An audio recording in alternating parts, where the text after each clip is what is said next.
those social media apps, and I seen something about a person who was telling their experience while they've been in jail. I not tell you guys some of the things I seen, witnessed, did, heard of, whatever, while I was in jail, because you know a bitch been in that bitch a few fucking times. But I changed, y'all. Anyways, the stories I'm going to tell you guys is not going to be in any particular order. I'm just going to tell you the stories as they come to me. Jail, I'm going to be telling you guys about King County Jail. Yeah, jail need to be shut the fuck down, all the way down. So, can I tell y'all how many bitches I seen fall in love with a man through the toilet? Yes, you heard correct. The toilet. They fell in love with a man through the toilet. I'm not sure who came up with the King County plumbing system or the pipes up in that bitch.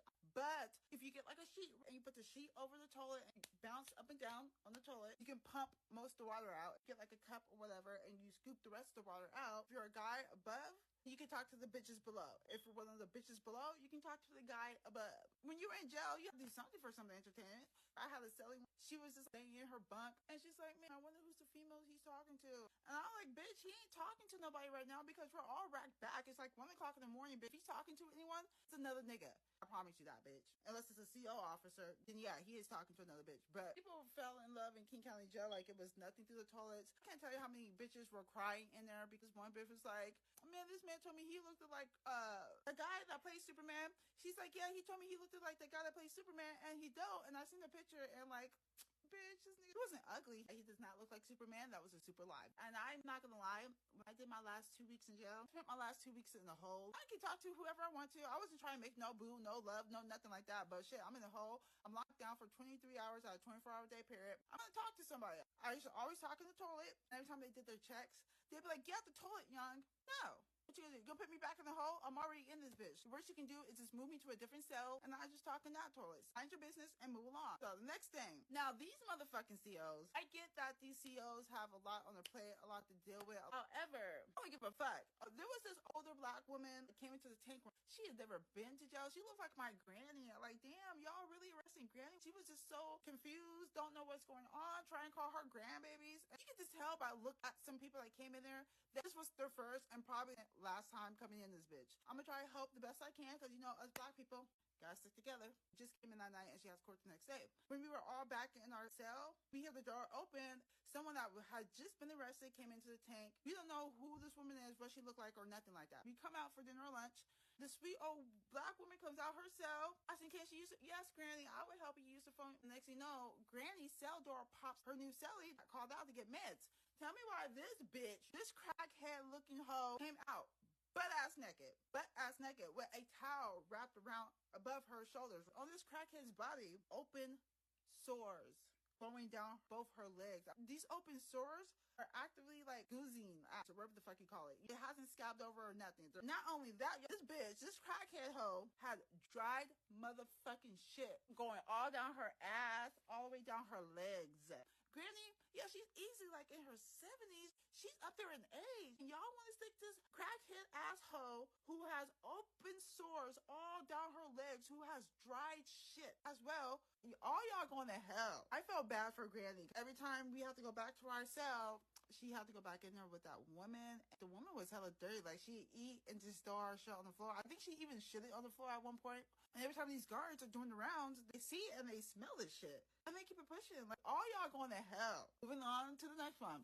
Now, this next one involves me because I'm a petty bitch. Like, that has definitely changed a bitch. I'm not sure for the better or for worse, but that's neither here or there. But one thing that never changed about me is, don't take my kindness for weakness.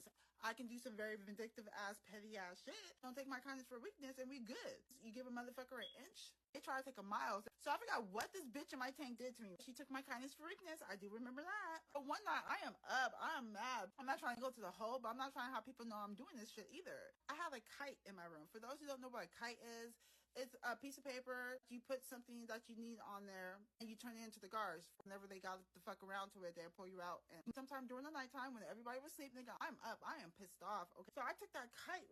And I told them that the person in cell, let's say 5. The person in cell 5 had illegal, put that on the kite. Eventually I fell asleep.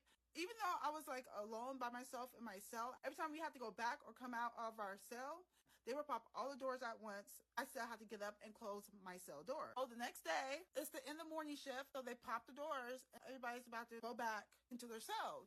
I'm asleep. I hear the doors pop. I get my ass up and I grab that kite. I go out into like the tank. I'm acting like I'm grabbing that kite, but in reality, I'm just sticking the one that I wrote down, place where we're supposed to leave the kite at for the guards. I go back into my cell and I go back to sleep. 30 minutes to an hour into the second shift, that one girl who took my kindness for weakness, they called out her cell. They called her cellie out too. They went through all their shit, tore their shit apart, took the shit they're not supposed to have, and then they did like a little search of the girl. Don't take my kindness for weakness. Moving on, there's supposed to be a fine line, a very visible line between guards and inmates. But sometimes did I see that very visible line that's supposed to be there, right? I was a trustee, right? I had this one cellie, Ace Boom Coons, with this guard bitch. These two acted like they were college best friends. This guard was taking notes from my cellie and giving it to boy she was talking to that was in the jail cell above, vice versa. This guard will hop on the intercom that's in our cell, call my cellie up to the intercom, and those two will gossip all fucking night like they were like fucking teenagers in high school. Time that a very visible line between inmate and guard was invisible. Anyways, on to the next one. This guard, I think the bitch still works here too. This hoe hated us. This hoe literally hated us. Granted, there was a rumor going around. I'm about to tell you guys the rumor too. But she didn't only hate us, she hated her fucking co-workers too. As bad as she hated us. Let me tell you why she might have been mad. The rumor was, I don't know if this is true. Looking back on it now, I can definitely see it being true. But rumor has it that her husband, who also worked at the jail, he had an affair with one of the inmates. That was rumor. Okay, since we're on that topic of that bitch anyway, it brings us to our next memory I have in jail. I was a trustee. To my knowledge, I was going to be getting out the next day. I'm in a good mood. It's after dinner, and me and my cellie were out cleaning, and I grabbed the mat, and I threw it up against the railing that was like directly behind the CO, but up. I started spraying it. And that CO literally looked at me. She said, "You better not fucking screaming with that goddamn water bottle either." Who pissed in your coffee and why did you drink it when you knew there was piss in that bitch? Not the one who shit it in your coffee. Gonna ruin my day because you're a bitch. But also, you're not about to talk to me like that either. So what did I do? I walked down the stairs, set the water bottle down by the closet, and I just walked back to my tank. I didn't even say shit to her. So when I was walking out the tank, the bitch said something to me. I don't know what the fucking hoe said. So when it was time for us to come out after dinner, she got on my fucking speaker, my intercom in my cell, and she's like, basically, she's like, bitch, don't come out. And I'm like, whatever, bitch. I didn't want to come out nowhere, bitch. I'm getting out tomorrow. I didn't say that to her, but I don't give a fuck, bitch. I stay in here. I was reading a good book anyways. I have it up there because I stole the book. So I stayed in my cell and I read my motherfucking book. The fucking CO comes in my cell, hands me a fucking kite, basically telling me I was fired from being a trustee. I was fired or whatever. I didn't give a fuck. So the next day comes and I got pulled in by, I guess, the people that works at the jail that investigate if I want to appeal it or go back to being a trustee. The guy pulled me in. Bitch lied on me. This whole fucking lied on me. She said, she told me not to spray her with the water bottle. At which point I got really mad. I told her to shut the fuck up or something like that. And I stumped my feet and I stumped down the stairs and I threw the water bottle. And I looked at homeboy. She's lying. That's not what happened. She was talking to me reckless out the side of her fucking neck. She thinks she can get away with that shit, which she obviously does. You guys got cameras all up in this bitch. Go look at the fucking footage. You don't see me stumping my feet and being all mad. None of that. The guy was like, well, do you want to appeal it? I don't give a fuck to appeal the shit. I'm about to be released today, so I ain't appealing shit. So fast forward, I go to court. Fast forward, a bitch is getting released. But I'm not going to get out till after dinner. Even though I was fired as a trustee, the tanks were full for some fucking reason, like everywhere in the jail. They just kept me in the trustee thing, but they didn't let me come out my cell. Second shift comes around. And that one bitch is back. The bitch that lied on me, talking about I stumped my feet and did all this shit that I did not do. And she calls me out my cell and she told me to grab my shit. She moved me down to the tank below the tank that I was in. It's the detox tank. That means when they're arresting motherfuckers that's on some illegal shit and they're gonna be coming down off that illegal shit, they stick them in that tank. You got people in there throwing up, dope sick, you're sick, acting like they're in pain, probably is in pain, acting like they're dying, yelling, stinks in there. It is the dope sick tank. She stick me in that bitch. You grab your mattress, you're going down to this tank. So I go down there and I'm sitting on my bunk and I'm not gonna lie, I'm low-key pissed off because hella nasty down there, but my cellie was cool even though she was coming off of opiates. So she was detoxing herself. Damn, man. I knew I was gonna be getting released, so I just kept my composure. The card came in and he handed a CO a piece of paper of all the people getting released. So when she said, Young, roll it up. I rolled up my mattress so quick. And when she popped it and I came out that bitch, she's up in the, like her seat above me and I'm down below. I'm holding my mattress. I'm looking up at her. And this bitch literally went like this.